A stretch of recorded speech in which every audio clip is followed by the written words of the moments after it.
Hi, this is a video just showing a non-expert who's watched a lot of YouTube videos going about starting to remove grout in a shower. I've watched a few videos and seen a lot of experts do it. I thought maybe somebody out there would be a little bit like me, wondering if this is something that a novice could do for the first time. And so this is my experiment with trying to replace some grout in my shower. I've got a situation in my shower where the shower isn't too old, but the house was built about 7 years ago. And it's a pretty nice house, and most of the stuff has worked out really well. But the shower has a sort of a unique little problem where the grout has something kind of coming up between it, and I'll show you what that is. And then a few places where just the grout is kind of falling apart, and I decided I wanted to replace it. And I'm not going to do the whole shower. Honestly, it's just the floor where I'm having the big issue, and I might tackle the walls at some other point, but I wanted to start with a small project and see where that went. And so I'll show you what I got. First, I did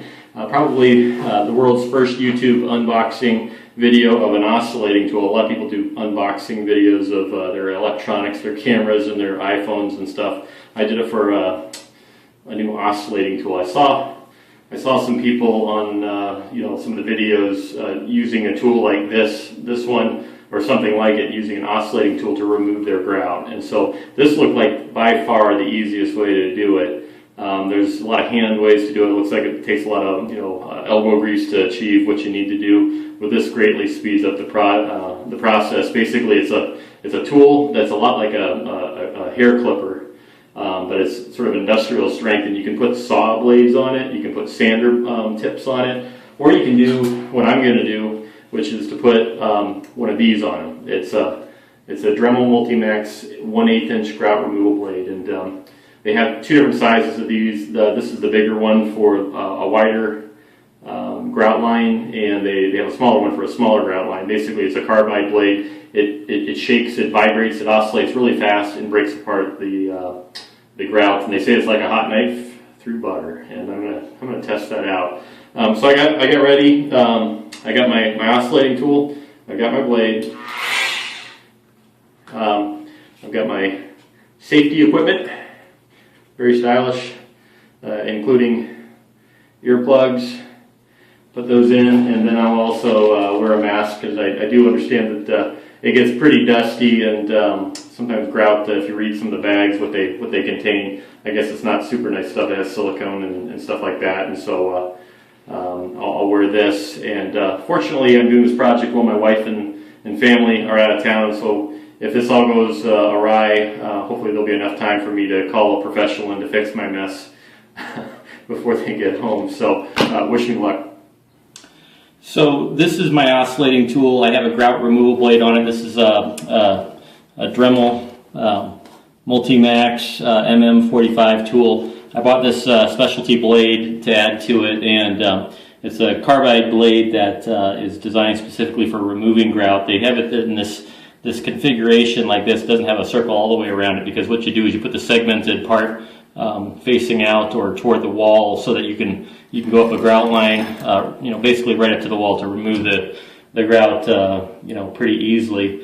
The videos, like I said, show using this tool is pretty easy. And just I'll read you the instructions that Dremel gives you with this. It says, grout removal blades are ideal for removing damaged or cracked grout. Grout blades come in widths of 1/16 and 1/8 inch to tackle different grout line widths.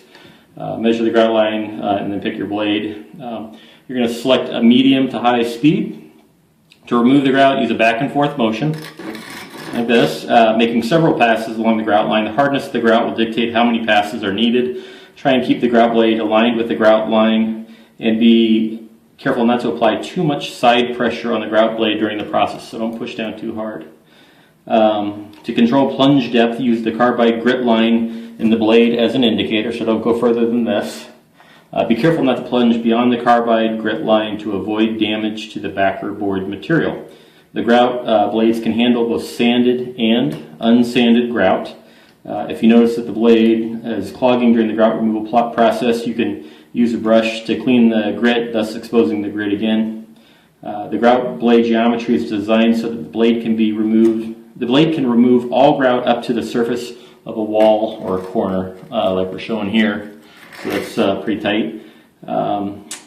This can be accomplished by ensuring that the segmented portion of the blade is facing the wall or corner. So, and also just to show you guys, I mean, this is, like I said, this is a kind of unique design that Dremel has. I liked it because it has this type of blade removal system. It has a little lever, and what it does is you basically go like that, open it up, and then the tool opens up, and so there's just a little circle that holds down the blade, and when you move the lever, it pulls it back in against these teeth. So slide it in, it snaps just kind of right into place without using a hex key. Most other devices out there use a hex key to tighten their blades down, and I hear quite a bit that those get loose and then they kind of cause problems, and so I just kind of like this design and chose it instead. So anyway, we're gonna go ahead and try this sucker out and see how it goes. Wish me luck.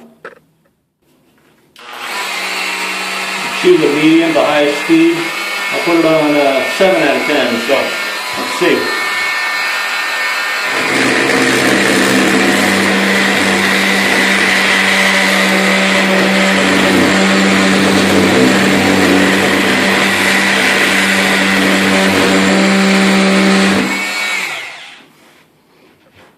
So, I'll show you how that worked. Pretty easy. Good.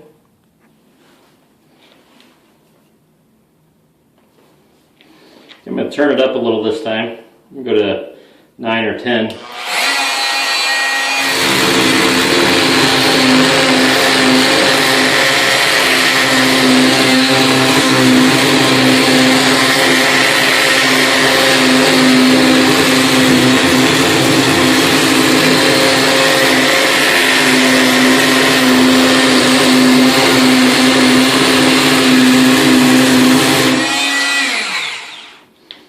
Check our work here a little bit.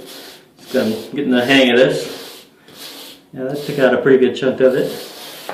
Good. Haven't broken any tiles yet, but there's still much work to be done. I have plenty of chances to do that.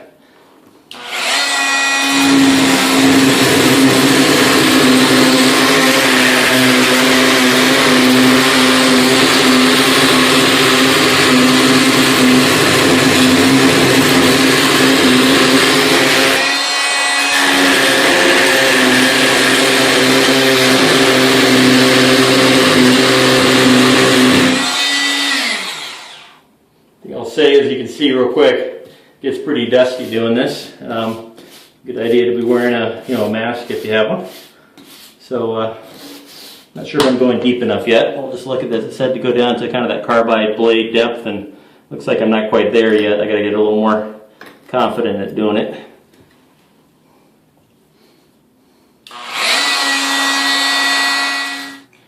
So one of the benefits they don't tell you about on the advertisements for these oscillating tools is, earlier this night, this evening actually, I'll tell you, I had a chicken burrito, and sometimes you get a little bit of chicken like stuck in your teeth, and what you can do is just kind of get it right out in there, and never mind.